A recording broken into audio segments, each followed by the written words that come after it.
Apple कशी घ्यायची नाही त्याच्यासाठीचा हा व्हिडिओ आहे. कशी ॲपल घ्यायची त्याच्यावर रिसर्च चालू आहे, कारण भारतामध्ये एवढ्या व्हरायटी आहेत ना ॲपलच्या, त्याच्यात इम्पोर्टेड ॲपल पण येतात. ॲक्च्युली हा व्हिडिओ खूप कठीण आहे की चांगला ॲपल कसं घ्यायचं. आता बघून घ्या हे ॲपल सगळीकडून कसं छान वाटतंय तुम्हाला, दिसायला छान आहे, आतमधून मस्त कलर आहे एकदम त्याचा, आतमधून पण एकदम मस्त असेल आहे की नाही, असंच वाटतंय ना तुम्हाला. तसं नाहीये मित्रांनो, आतमधून एकदम खराब असणार आहे. दाखवतो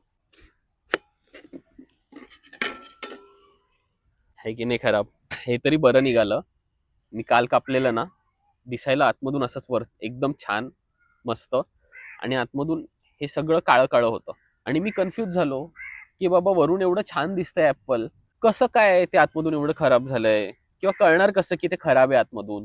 आहे ट्रिक आहे त्याची पण. हे बघा, ॲपल आहे ना चारी साईडनी व्यवस्थित बघा, जरी इथून छान दिसतंय इथून छान दिसतंय, सगळीकडून जरी छान दिसत असलं तरी इथे बघायचं, इथे बुडाशी थोडंसं काळपट झालेलं आहे, त्याच्यावरून इंडिकेशन कळतं की ते ॲपल आतमधून खराब असणार आहे.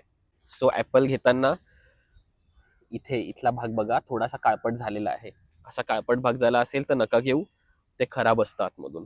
बरं, मग मी का घेतलं हे असं ॲपल? मी नव्हतं घेतलं मित्रांनो, आमच्या घरी एक फंक्शन होता तेव्हा आमच्याकडे हे ॲपल आले. आता ज्यांनी कोणी ते ॲपल घेतले ते घेताना फसले असतील ॲपल, तर ठीक आहे, असो, होते चूक, पण आपल्याला चुकांमधूनच शिकायचंय. चला येतो मी, बाय.